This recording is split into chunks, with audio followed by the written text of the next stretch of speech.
Hello students, this is Akshay again, your physics teacher. From this lecture, we'll be moving in a new or let's say new era of mechanics that is called as dynamics. Okay, तो dynamics मतलब actually we are talking about what force. जो Newton भैया जो पेड़ के नीचे बैठ के जो उन्होंने इसके बारे में देखा था कि something is pulling that Apple downwards. तो वो जो ग्रेविटेशन वगैरह वो सब चीज़ें ठीक है, लेकिन मेनली उन्होंने जो फोर्स के बारे में बताया था हमें, तो उसके बारे में हम पढ़ रहे हैं. Means it is the cause of motion. Okay, तो मोशन क्या क्या करने में कॉज है हम सीखेंगे, लेकिन ये जो कॉज है काइनेमेटिक्स में हमने सिर्फ क्या देखा था कि व्हाट इज हैपनिंग.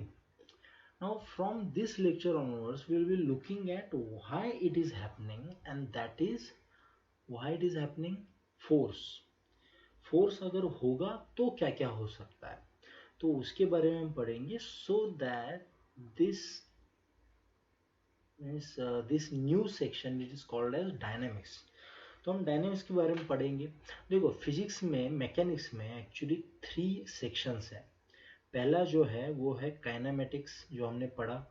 उसके बाद में है डायनेमिक्स जो हम पढ़ रहे हैं. उसके बाद में होता है स्टैटिक्स जिसके बारे में हम बहुत थोड़ा सा पढ़ेंगे. ओके, और ये इंजीनियरिंग में अगर आप जाओगे तो इसके बारे में बहुत ज़्यादा पढ़ोगे. मतलब यहाँ पे मोशन है, यहाँ पे फोर्स है, और यहाँ पे है प्रेशर या फिर स्ट्रेस.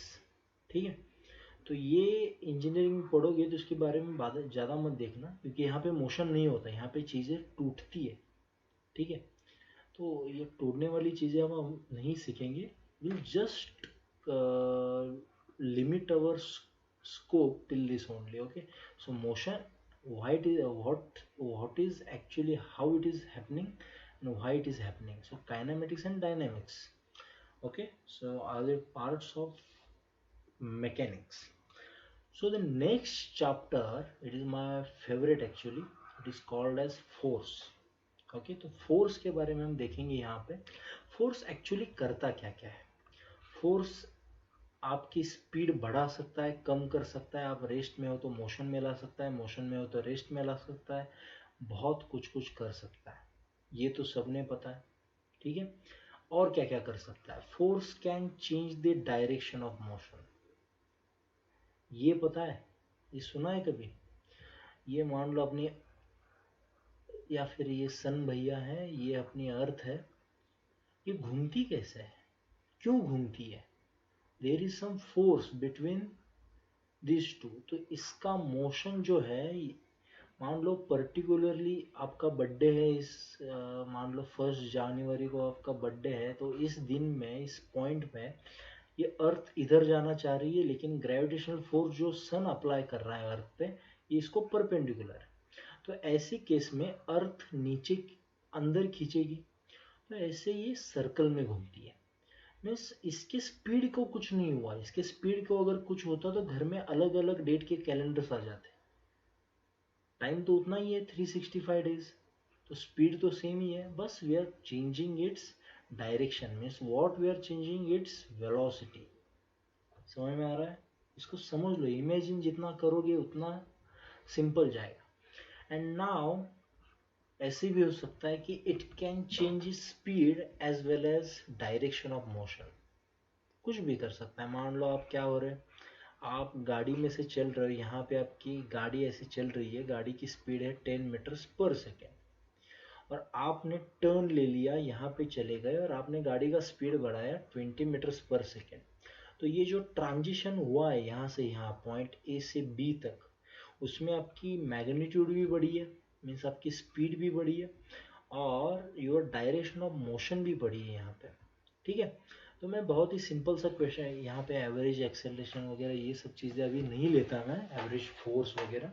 बस समझ लो कि क्या हो रहा है एक्चुअली. एंड ऑल्सो ये जो लास्ट वाला पॉइंट है, इट इज़ अबाउट स्टैटिक्स. तो इसमें होता है कि size and shape of the body भी चेंज कर सकता है फोर्स. जैसे कि मान लो यहाँ पे एक ब्लॉक है ऐसे ग्राउंड पे, मैंने इसको फोर्स लगाया 10 न्यूटन, तो ये भागना स्टार्ट करेगा। लेकिन यहाँ पे अगर वॉल होती तो यहाँ पे क्या हो रहा है, ये इधर नहीं जा सकता, तो शायद थोड़ी देर के बाद ये टूट के ऐसे बन जाए। यहाँ पे मान लो हल्क भैया है अपने, ठीक है, कुछ भी हो सकता है। सो डोंट मतलब डोंट थिंक अदरवाइज कि इसकी इसकी इसकी इसके डीप में हम नहीं जाएंगे अभी कि ये कैसे हो रहा है, क्या हो रहा है, टूटता कैसा, क्या करता है, because it comes under this section statics. We are talking about only kinematics and dynamics, and here we are talking about dynamics. Okay, तो फोर्स के बारे में पढ़ा कि उस क्या क्या कर सकता है ना। यूनिट्स भी हमने देखे हैं कि एसआई यूनिट की अगर बात करें तो इट इज़ न्यूटन। ओके, इसको ऐसे लिखते हैं हम, ये हमने देखा था यूनिट्स ऑफ डायमेंशन में। If I talk about CGS it is dyne, no it is called as dyne. Okay, डायन मत कहना किसी को, इट इज डाइन सिंपली। ये सीजीएस यूनिट है, और भी बहुत यूनिट्स है इसके। जो प्रैक्टिकल यूनिट है उसके बारे में जो हम पढ़ने वाले हैं या फिर आगे जाके न्यूमेरिकल्स में बहुत ज़्यादा आएगा, उसको कहते हैं केजी वेट। ये ध्यान में रखना, प्रैक्टिकल यूनिट है। मान लो खेत में कोई फार्मर है जिसको एक बैग उठानी है, तो आप बोलोगे क्या सर इसका वेट है 1000 न्यूटन, उठाओ। उसको क्या, कुछ घंटा समझ में नहीं आएगा। वो पूछेगा कि भैया केजी में बताओ कितना है, तो आप बोलोगे सर हाँ ये 100 केजी है। फिर वो बोलेगा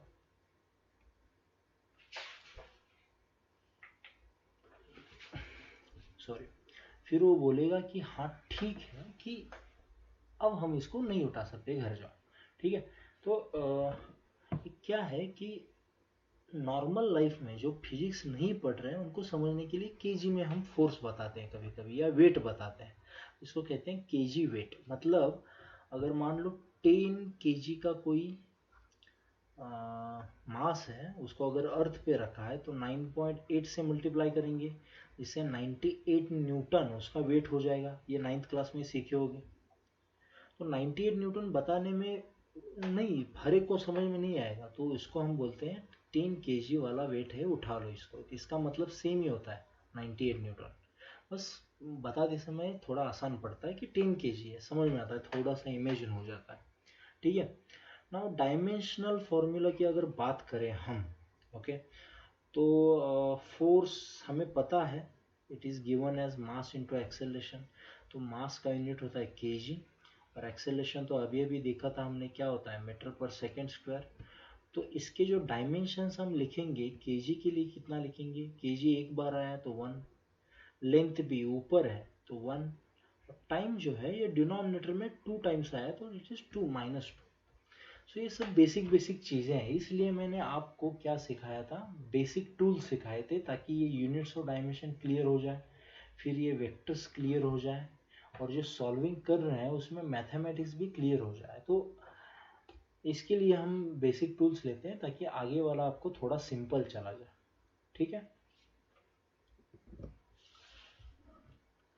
now the next big thing we are going to learn about is types of force. देखो, टाइप्स ऑफ फोर्स आपको समझा के बोर नहीं करूंगा कि इसमें से स्ट्रॉन्ग फोर्स कौन से हैं, वीक फोर्स कौन से हैं, क्योंकि क्या होता है अभी तो समझ में आएगा, बाद में भूल जाओगे। ठीक है, तो हम उतना ही पढ़ेंगे अभी जितना हम यूज कर सकते हैं इमीडिएटली। ठीक है, तो इतना मैं हर एक न्यूक्लियर फोर्स में जाके डीके वगैरह नहीं समझ आते बैठूंगा आपको। So types of force, there are 4 fundamental types of forces. Okay, तो फिफ्थ वाला अभी पता चला है लेकिन इसमें इंक्लूड नहीं किया। ठीक है, बहुत सारे नए नए इन्वेंशंस अभी हो रहे हैं, डिस्कवरीज हो रही है, तो आप डेली अपडेट रखते चलो। First one is the electromagnetic force. मैं इलेक्ट्रोमैग्नेटिक फोर्स जो है, इसमें मैं आपको बहुत डीप में नहीं लेता। इसमें बस ये देखो कि मान लो दो चार्जेस हैं, ये प्लस ये माइनस, ये क्या करते हैं, अट्रैक्ट करते हैं। ये भी प्लस होता है तो रिपल करते हैं। सिमिलरली इतना सिंपल वाला भी देख लो। और ये नॉन कॉन्टैक्ट फोर्स है, ये बस ध्यान में रखो। और नॉन कॉन्टैक्ट फोर्स को और एक नाम होता है फील्ड फोर्स। ठीक है, या फिर नॉन कॉन्टैक्ट फोर्स। तो ये इंपॉर्टेंट है हमें समझने की। नाउ ग्रेविटेशनल फोर्स तो हमें पता है सर, बचपन से पता है, न्यूटन से पहले पता था हमें। क्या होता है ग्रेविटेशनल फोर्स? ये भी फील्ड फोर्स है, नॉन कॉन्टैक्ट फोर्स है। मतलब अर्थ ऐसे हाथ बाहर निकाल के नहीं खींचती ना किसी को। Okay, gravitational force is the force between two masses. Okay, और ग्रेविटी क्या होगा? The force applied on the objects on the earth due to earth. Okay, now ये कॉन्टैक्ट फोर्स थोड़ा स्किप करो। न्यूक्लियर फोर्स क्या होता है? न्यूक्लियस के अंदर क्या क्या होता है? देखा है कभी? जैसे देखेंगे बहुत छोटा होता है, उसके अंदर होता है प्रोटॉन, न्यूट्रॉन, इनके बीच में जो फोर्सेस होते हैं, अभी उनके बीच में जो डिस्टेंस होता है ये बहुत कम डिस्टेंस होता है। इनको मेजर करने के लिए एक यूनिट यूज करते हैं जिसको हम पढ़ते हैं एंगस्ट्रॉम। ये केमिस्ट्री में सीखोगे, फिजिकल केमिस्ट्री में। ये कम डिस्टेंस पे लग रहा है इसलिए बहुत ज़्यादा फोर्स होता है। इसको और एक नाम है, इसको कहते हैं स्ट्रॉन्ग फोर्स, बहुत डेंजर वाला फोर्स। इसको ब्रेक करने के लिए बहुत ज़्यादा एनर्जी लगती है, और इसको अगर ब्रेक करोगे तो बहुत ज़्यादा एनर्जी बाहर निकलती है। इसको हम कहते हैं न्यूक्लियर एनर्जी। समझ में आ रहा है? ग्रेविटेशनल, इलेक्ट्रोमैग्नेटिक गरीब फोर्सेस हैं, इनको कहते हैं वीक फोर्सेस। समझ में आया? तो ये इसलिए मैं बताना नहीं चाहता था इसके डीप में जाने के लिए। हमारे लिए जो इम्पोर्टेंट है that is contact force. Contact force का मतलब ये है कि दो चीज़ें जब कॉन्टैक्ट में आती है तो क्या होता है? तो ये होता है कि उनके बीच में या तो नॉर्मल रिएक्शन हो सकती है, या फिर टेंशन हो सकता है, या फिर फ्रिक्शन हो सकता है। इसके बारे में अगले स्लाइड्स में हम सीखेंगे, ठीक है? तो नॉर्मल रिएक्शन मतलब एक्चुअली क्या है कि नॉर्मल, न्यूटन का थर्ड लॉ सीखा होगा, every action has equal and opposite reaction, blah blah blah. तो एक्शन और रिएक्शन पेयर वाला जो लॉ था, थर्ड लॉ, उसमें क्या बताया था कि मान लो कि आप किसी वॉल पे फोर्स लगा रहे हो एफ, ठीक है? तो आप यहाँ पे खड़े हो, ठीक है? तो आप यहाँ पे फोर्स लगा रहे हो, मान लो ऐसे इस वॉल पे फोर्स लगा रहे हो, तो ये फोर्स है 10 न्यूटन। तो न्यूटन का थर्ड लॉ कहता है कि ये भी इस आप पे फोर्स लगाएगा। तो अगर मैं सिर्फ वॉल की डायग्राम निकालूँ तो इस पे लग रहा है 10 न्यूटन, और इस आप की डायग्राम निकालो, मान लो ऐसे, ये आप हो, ठीक है? तो आप पे वॉल लगा रही है 10 न्यूटन, इसलिए तो कोई नहीं हिल रहा, ठीक है? एक्चुअली होता क्या है कि कभी कभी बच्चे पूछते हैं, सर ये दोनों फोर्सेस इक्वल एंड अपोजिट है, इनको कैंसिल क्यों नहीं होते? नहीं होते, क्योंकि एक ही बॉडी पे नहीं लग रहे हैं, ये अलग अलग बॉडीज पे लग रहे हैं, ठीक है? ये चीज़ें समझ लो, इम्पोर्टेंट है। नाउ हियर कॉन्टैक्ट फोर्स में ये जो है यहाँ पे जो हम पे फोर्स लगा है, इसको कहते हैं नॉर्मल रिएक्शन, ठीक है? जो परपेंडिकुलर होता है सरफेस को। इसके बारे में और ज़्यादा सीखने वाले हैं, जैसे जैसे एग्जांपल्स देखोगे और ज़्यादा क्लियर होता जाएगा।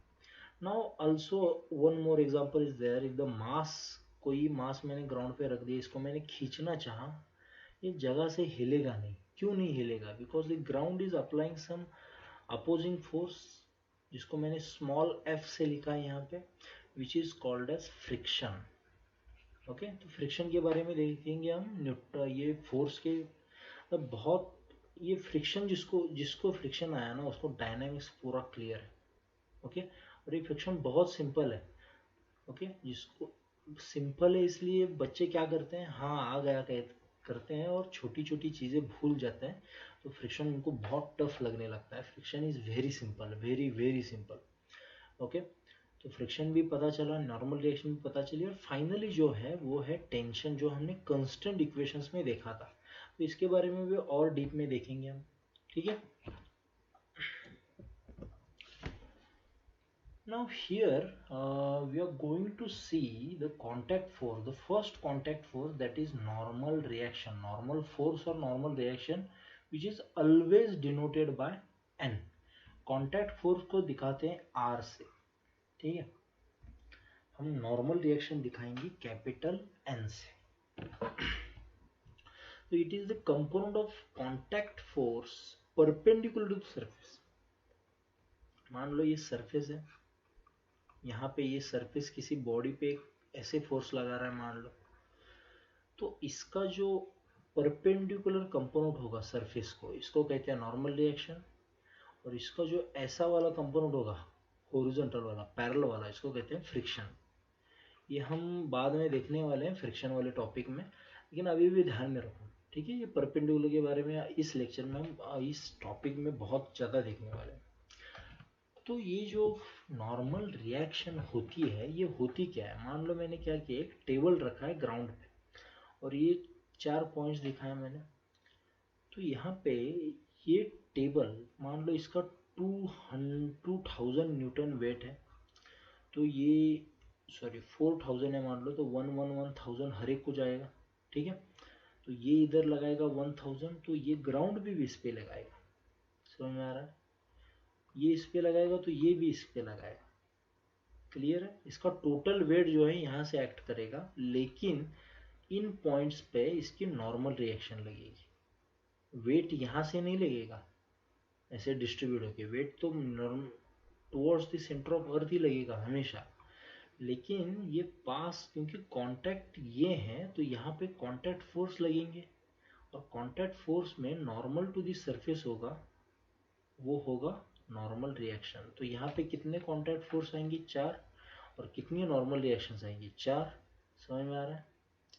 तो ये चीज होती है। Second, if a boy is pushing a block but it is not moving, अगर मूव भी कर रहा है फिर भी, तो ये जो ब्लॉक है इस बॉय पे इधर नॉर्मल रिएक्शन लगाएगा n, और ये बॉय इस पे लगा रहा है नॉर्मल रिएक्शन n, ठीक है। तो ये दोनों कैंसिल नहीं होते, बिकॉज इस ब्लॉक पे, जस्ट कंसिडर दिस ब्लॉक, इस ब्लॉक पे कितना फोर्स लग रहा है? सिर्फ n। तो इस नॉर्मल रिएक्शन की वजह से इधर भागेगा ये, समझ में आ रहा है?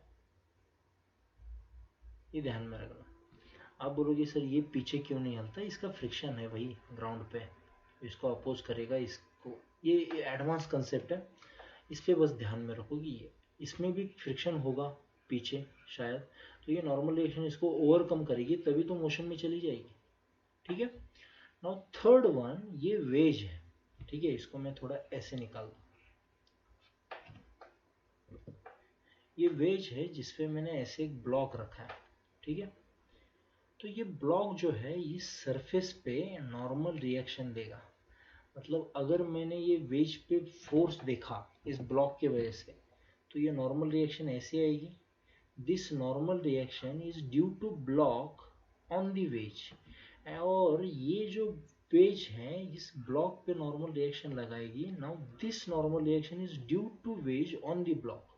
तो ये दोनों कैंसिल नहीं होते, क्योंकि ब्लॉक पे अलग से लग रही है, वेज पे अलग से लग रही है, समझ में आ रहा है? तो ये ध्यान में रखना, ये नॉर्मल कॉन्टैक्ट फोर्स, इसके जितने ज्यादा एग्जांपल्स लेंगे उतना ज्यादा आपको क्लियर होगा, ओके। तो अभी अभी जो हमने सीखा उस पे हम थोड़ा सा न्यूमेरिकल्स मतलब एप्लीकेशन क्वेश्चंस लेते हैं। कि ऐसे पूछा गया है कि two blocks are kept in contact on smooth surface as shown in the figure, draw the normal surface, normal force exerted by A on B. ज्यादातर बच्चे क्या करते हैं, क्या दिया है देखो, दो ब्लॉक्स हैं ए और बी जो ग्राउंड पे रखे हैं, तो हमें पूछा गया कि ए बी पे कितना नॉर्मल रिएक्शन लगेगा। तो बच्चे जल्दी से फटाक से इसका आंसर लिख देंगे, सर ये ए है ये बी है, इनके बीच में नॉर्मल रिएक्शन है ऐसे, मतलब ये जो नॉर्मल रिएक्शन है इसकी वजह से इस पे, ये जो नॉर्मल रिएक्शन है इसके वजह से इस पे। ये रॉन्ग है। ये कब होगा? जब ए बी को पुश करेगा, ए बी को पुश करेगा। यहाँ पे कोई और फोर्स दिख रहा है? नहीं। तो ए बी को जब पुश करेगा तभी तो बी उसको अपोज करेगा। यहाँ पे दोनों अपने अपने आराम से बैठे हैं, क्यों नॉर्मल रिएक्शन अप्लाई करेंगे एक दूसरे के ऊपर? नॉर्मल रिएक्शन यहाँ पे अप्लाई करेंगे। ए बी पे ग्राउंड करे, बी पे ए ग्राउंड पे करेगा, ग्राउंड ए पे करेगा, बी ग्राउंड पे करेगा, ग्राउंड बी पे करेगा। तो यहाँ पे अगर मैंने थोड़ा सा स्लाइट पुश दे दिया तो ही ए बी पे नॉर्मल रिएक्शन और बी ए पे नॉर्मल रिएक्शन अप्लाई करेगा। तो ये ध्यान में रखना, okay. Now let's move to the question second. Draw the normal forces on the massive rod at point A1 and 2 as shown in the figure। तो 1 और 2 की बात कर रहे हैं यहाँ पे। तो यहाँ पे ये जो क्वेश्चन है ये आपकी कंसेप्ट क्लियर कर देगा। नॉर्मल फोर्स या फिर नॉर्मल रिएक्शन का मतलब क्या होता है? Normal reaction is perpendicular to surface. यहाँ पे सरफेस कैसा है? हॉरिजॉन्टल। तो इस पॉइंट 1 पे जो नॉर्मल रिएक्शन आएगी इट विल बी वर्टिकल। तो मैं इसको n1 लिखता हूँ।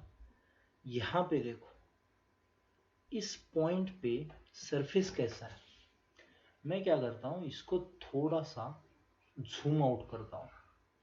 ओके, तो जूम आउट करने के बाद ये जो एज है ये थोड़ा सा सरफेस ऐसे होगा जिसपे ये रॉड ऐसे चला है, तो ये नॉर्मल रिएक्शन ऐसे चली जाएगी, करेक्ट। तो यहाँ पे जो नॉर्मल रिएक्शन होगी ये होगी ऐसे, so it will be N2। समझ में? ये दोनों नॉर्मल रिएक्शंस है। समझ में आ रहा है? Next contact force we are going to learn about is called as tension. इसको हमने कंस्ट्रेंड मोशन में देखा था, ठीक है, जो पुली वाला सिस्टम था उसमें हमने इसको देखा था। तो टेंशन होता क्या है? मान लो फॉर एग्जांपल सीलिंग है आपकी बिल्डिंग का, उसको मैंने एक स्ट्रिंग लगा दी और नीचे एक ब्लॉक है जिसका मास है m। तो इन चीजों को समझ लो कि एक्चुअली हो क्या रहा है। इसमें मान लो मैंने एक छोटा सा सेक्शन ले लिया ये वाला, ठीक है, इसको मैं थोड़ा सा बड़ा करके देखता हूँ। इसको जब मैं बड़ा करके देखता हूँ तो ये जो सेक्शन दिख रहा है मुझे यहाँ पे, तो इसमें जो छोटे छोटे पार्टिकल्स हैं, ओके, छोटे छोटे मॉलिक्यूल्स है एक दूसरे के साथ, ये एक दूसरे पे अट्रैक्टिव फोर्स लगाते हैं। मतलब आपको जान के हैरत होगी कि ये इलेक्ट्रोमैग्नेटिक फोर्स है।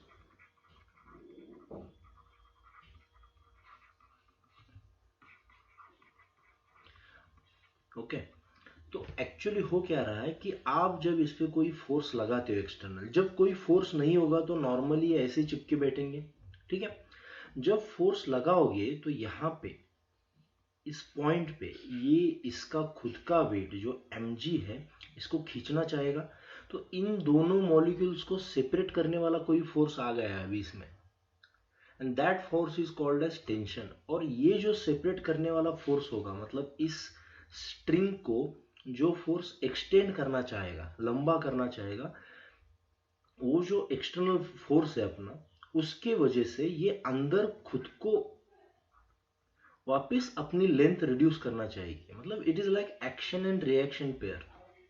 आप इसको लंबा करना चाहते हो apply with applying some force, और ये स्ट्रिंग खुद को छोटा करना चाहती है because of its own properties. तो ये एक्शन रिएक्शन वाला पेयर हो गया। तो ये जो फोर्सेस होते हैं ये होते हैं इलेक्ट्रोमैग्नेटिक फोर्सेस, जो खुद को रिगेन, मतलब अपना शेप जो है या फिर अपनी साइज जो है खुद को रिगेन करना चाहती है।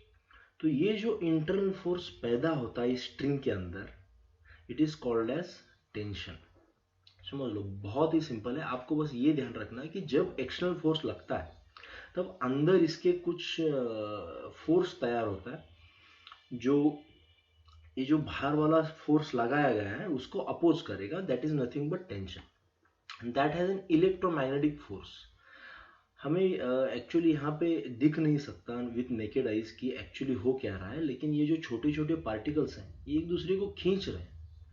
समझ में आ रहा है? चिपके बैठे हैं एक दूसरे के साथ, वो एक दूसरे को वापस अपनी अपनी जगह लाने के लिए देखेंगे। That's why it is called as electromagnetic force. ये चार्ज वाला फोर्स होता है, इलेक्ट्रोस्टैटिक फोर्स इसमें, ठीक है। इसके बारे में थोड़ा सा एडवांस फिजिक्स में सीखते हैं, लेकिन ये जब रिसर्च में वगैरह जाओगे तब ये सीखने वाली बातें हैं। अभी बस इतना ध्यान में रखो कि the nature of the force is electromagnetic force and it always tries to reduce its length. Okay, तो टेंसाइल फोर्स इसलिए मैंने कहा था कि यहाँ पे देखो आपके एक्शन को रिएक्शन अपोज करेगा। तो इस पॉइंट पे मान लो एट पॉइंट 1 आप अगर इसको खींचना चाह रहे हो तो ये क्या करेगा? अपोज करेगा। समझ में आ रहा है? तो इस पॉइंट पे ये सीलिंग इसको ऐसे ऊपर खींचना चाहेगा with some tension T.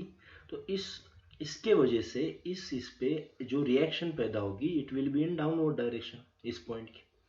Same point ये जो वेट है इसको डाउनवर्ड में खींचना चाह रहा है, इसलिए इसमें अपवर्ड रिएक्शन पैदा होगी, that is called as tension. इसलिए मैंने कहा था कि जो प्रॉपर्टीज है उसमें first and most important properties, ये टेंशन, अगर मान लो इस स्ट्रिंग में आपको टेंशन पूछा है, ठीक है, तो इस स्ट्रिंग में टेंशन कैसा होता है, इस पॉइंट ऑफ कांटेक्ट, मान लो यहाँ पे एक ब्लॉक है एम और यहाँ पे एक ब्लॉक है कैपिटल एम, दोनों भी ग्राउंड पे रखे हैं, ठीक है, तो ये अगर इसको खींच रहा है तो इस पॉइंट पे इस डायरेक्शन में टेंशन पैदा होगा और इस पॉइंट पे इस डायरेक्शन में पैदा होगा, because those are merely reactions, okay, they are trying to reduce the effect, okay. तो टेंशन ऐसा काम करता है। तो टेंशन में आपको अभी जो सीखना है, मैं जो सिखाऊंगा second important point, it is that हमें इससे आगे, मतलब कभी कभी उसमें एक्सेप्शन भी आ जाता है, लेकिन ज़्यादातर टाइम हमें स्ट्रिंग कैसे पकड़नी है, मासलेस पकड़नी है, ठीक है। मासलेस क्यों पकड़नी है, क्योंकि स्ट्रिंग का अगर खुद का कोई मास नहीं होगा तभी तो यहाँ पे जो एक्सेलेरेशन लगा रहे हो वही एक्सेलेरेशन यहाँ पे पैदा होगा, नहीं तो जो भी फोर्स तुम यहाँ पे लगा रहे हो वो क्या करेगा, इसमें भी थोड़ा सा ये कर देगा, इसके मास को भी खींचने के लिए थोड़ा सा एफर्ट इसमें खर्च कर देगा, तो ये थोड़ा एक्सेलेरेशन रिड्यूस भी हो जाएगा, समझ में आ रहा है। तो स्ट्रिंग को हम क्या पकड़ेंगे, मासलेस पकड़ेंगे। Now third and most important thing जो मैंने बताई कि it is an electromagnetic force, okay, electromagnetic force. तो आपको ये चीज़ें ध्यान में रखनी है। मैं अभी तो आपको थोड़ी सी कंसेप्ट बताऊंगा टेंशन के बारे में, या फिर ज़्यादातर हमने सीख लिए हैं कांस्टेंट मोशन में। तो टेंशन एक्चुअली होता क्या है, मान लो, मतलब टेंशन फोर्स कैलकुलेट कैसे करेंगे, यहाँ पे ये मास m है, ठीक है, तो इस पॉइंट को देखो, ये जो पॉइंट मैं 1 लिख रहा हूँ यहाँ पे, इस पॉइंट को देखो, ऑब्वियसली ये टेंशन ऊपर लगेगा इस पॉइंट पे, इस स्ट्रिंग के अंदर, ठीक है, और इसको जो नीचे खींचना चाह रहा है, कौन खींचना चाह रहा है, इसका वेट। तो यहाँ पे ये पॉइंट मान लो हिल नहीं रहा है, मतलब ये स्ट्रिंग पहले 1 मीटर की थी, अभी भी 1 मीटर की है, मतलब ये पॉइंट की कोई डिस्प्लेसमेंट नहीं हुई है, नीदर इन डाउनवर्ड डायरेक्शन और अपवर्ड डायरेक्शन और इन अपवर्ड डायरेक्शन। तो अगर ये हिल नहीं रहा है तो इसका मतलब है कि इस पे जो सारे फोर्सेस लगे हैं वो बैलेंस हो चुके हैं। तो दो forces are T is equal to M G, okay, balance होंगे ना ये इसके साथ। अगर मान लो मैंने इसके साथ और थोड़ा सा इसमें मास अटैच कर लिया, मान लो m2, तो ये मास बढ़ गया, ठीक है, अभी ये मास कितना होगा, m प्लस m2, ओके। तो इतने वेट के लिए टेंशन भी क्या करेगा, बढ़ेगा, समझ में आ रहा है। तो जितना मास बढ़ा रहे हो यहाँ पे उतना टेंशन क्या हो रहा है, बढ़ रहा है। So it shows that it is the tension is reaction to what we are doing, okay, and that is an internal force, it is an internal force, getting this, okay. Now the last contact force we will be talking about is friction। तो इस friction के बारे में, जो देखो मैं ये जो सारे ले रहा हूँ ये टाइप्स ऑफ फोर्सेस है, जिनको अभी अगर भूल भी जाओगे तो इतना कोई प्रॉब्लम नहीं, बस मैंने जो नॉर्मल रिएक्शन और टेंशन के जो डायरेक्शंस बताए वो बस ध्यान में रखना। अगर वो भी नहीं रह रहे हैं, डोंट वरी, जैसे जैसे हम न्यूमेरिकल्स करेंगे या फिर एप्लीकेशन प्रॉब्लम्स करेंगे, कंसेप्ट प्रॉब्लम्स करेंगे, उसमें क्लियर हो जाएगा। सो डोंट वरी, आप जस्ट फ्लो में रहो, ठीक है। इस लेक्चर में जो मैं सिखा रहा हूँ उसमें से 20 या 30% भी समझ में आए तो भी बहुत है, गेटिंग दिस। मैं कोई ज़्यादा की उम्मीद नहीं करूँगा आपसे, क्योंकि देखो यार ऑनलाइन में इतना अच्छा नहीं होगा, ठीक है। जब क्लासरूम में मिलेंगे तो अच्छे और अच्छे से करेंगे इसको, ठीक है। तो अभी के लिए तो प्रोडक्टिविटी बढ़ाओ खुद की। तो नेक्स्ट अपना जो कांटेक्ट फोर्स है दैट इज फ्रिक्शन। तो फ्रिक्शन के बारे में सीखा होगा आपने, ओके। कभी देखा होगा कि फ्रिक्शन अपोजिस द मोशन। तो मैं आपकी एक कंसेप्ट क्लियर करना चाहता हूँ, इसको कहीं पे लिख लो चाहिए तो, जो मैं बता रहा हूँ, friction never opposes the motion, friction opposes the relative motion. अभी रिलेटिव के बारे में सीख लिया हमने, तो ये ध्यान में रखोगे, कहीं पे स्टार करके लिख लो इसको, बहुत इंपॉर्टेंट। बहुत से बच्चे इसमें क्या कर लेते हैं, इसमें मार खाते हैं क्योंकि एक्चुअली कंसेप्ट समझ में नहीं आती उनको। तो friction never opposes motion, friction opposes the relative motion between two bodies, ध्यान में रखो। ओके, तो अभी स्टार्ट करते हैं कि एक्चुअली फ्रिक्शन होता क्या है। मान लो एक ऐसा कोई कबर्ड जो इसको आपको क्या करना है, स्लाइड करना है, मतलब यहाँ से पॉइंट ए से पॉइंट बी तक लेके जाना है, ठीक है। तो आप क्या करते हो, आपको काम दे दिया है मान लो इसका, तो आप क्या करते हो, इस पे थोड़ा सा फोर्स लगाते हो। मान लो आपने लगाया 10 न्यूटन, तो आप देखोगे कि हिलेगा नहीं, अरे यार क्या करें अभी, तो आप क्या करते हो, और थोड़ा सा फोर्स लगाते हो 10 न्यूटन, फिर भी देखा फिर भी नहीं हिला, फिर और 10 न्यूटन लगाया, अभी भी नहीं हिला। लेकिन जैसे ही और थोड़ा फोर्स लगाते हो, ये वाला मतलब टोटल फोर्स कितना हुआ 40, तब ये हिलना स्टार्ट कर देता है, ठीक है। मतलब ये पहले वाला या दूसरे वाला या थर्ड वाला, इसमें क्या हुआ था, जैसे आपने 10 न्यूटन का फोर्स लगाया था यहाँ पे, ओके, जैसे जैसे आपने मान लो यहाँ पे 10 न्यूटन, फर्स्ट की बात कर रहा हूँ, माई अप्लाइड फोर्स वॉज 10 न्यूटन, तो ये हिला नहीं है। इसका मतलब क्या है, इसको अपोज करने वाला भी कोई एक फोर्स प्रोड्यूस हुआ है यहाँ पे, तभी तो नहीं हिलेगा। मान लो यहाँ पे कोई एक बॉल है या फिर कोई एक ब्लॉक है जिसको आपको खींचना है, आपको पता है बस आपने ही फोर्स लगाया तो ये हिलेगा। नहीं तो मान लो आपके दोस्त ने सेम फोर्स लगाया इस डायरेक्शन में, हिलेगा क्या, नहीं हिलेगा। समझ में आ, तो इसमें भी यही कंसेप्ट है कि पहले जब आपने 10 न्यूटन फोर्स लगाया था तब ये हिला नहीं है, मतलब अपोजिट में कोई एक फोर्स है, that force is what, frictional force. फिर आपने क्या किया, 20 न्यूटन फोर्स लगाया, फिर भी नहीं हिला, मतलब ये जो फोर्स है इसने खुद को एडजस्ट कर लिया टू वैल्यू ऑफ 20 न्यूटन। जब आपने 30 न्यूटन तक फोर्स लगाया फिर भी नहीं हिला, मतलब इसने खुद को एडजस्ट कर लिया 30 न्यूटन तक। लेकिन जब आपने टोटल फोर्स 40 न्यूटन लगाया तो ये एडजस्ट नहीं कर पाया, क्योंकि इसका खुद का कोई लिमिट होगा। इस लिमिट के ऊपर अगर आप फोर्स लगा रहे हो तो ये हिलना स्टार्ट करेगा, क्योंकि ये इसकी मतलब इसकी औकात यहाँ यहीं तक है कि इसके आगे नहीं अपोज कर सकता है। तो ये जो लिमिट होता है ये किस पे डिपेंड करता है, सरफेस कैसा है उस पर डिपेंड करेगा। कभी कभी मान लो वेट सरफेस है, पूरा गीला सरफेस है, तो जल्दी आप मान लो 20 न्यूटन में चला जाएगा। अगर बहुत ही रफ है तो शायद 50 न्यूटन में चला जाएगा। तो ये जो लिमिट है इसका, जो हम फ्रिक्शन दे रहे हैं यहाँ पे, जो ग्राउंड दे रहा है उसको कोई लिमिट है, ठीक है, तो उसको कहते हैं लिमिटिंग फ्रिक्शन।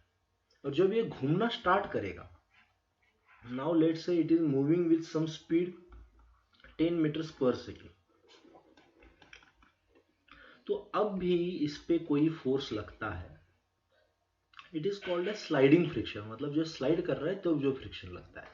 तो ये जो कंसेप्ट है हम बहुत अच्छे से न्यूटन्स लॉ ऑफ मोशन के बाद जो चैप्टर आएगा जिसका नाम है फ्रिक्शन, उसमें सीखेंगे, ठीक है।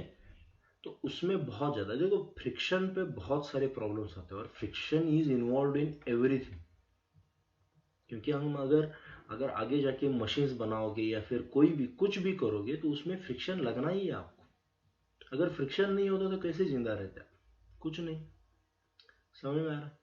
तो ये जो मैंने कहा आपको, नॉर्मल रिएक्शन, टेंशन और फ्रिक्शन, ये तीनों चीज़ों पे मास्टरी करनी है हमें, और उसका भी 10% पार्ट हो गया है, ठीक है। अगर आपको इससे पहले से 10-20% भी समझ में आया बहुत है, क्योंकि इसके आगे मैं आपको एक बहुत अच्छी कंसेप्ट सिखाने वाला हूँ जो ध्यान में रखना। Okay, so have a good day, stay home, stay safe.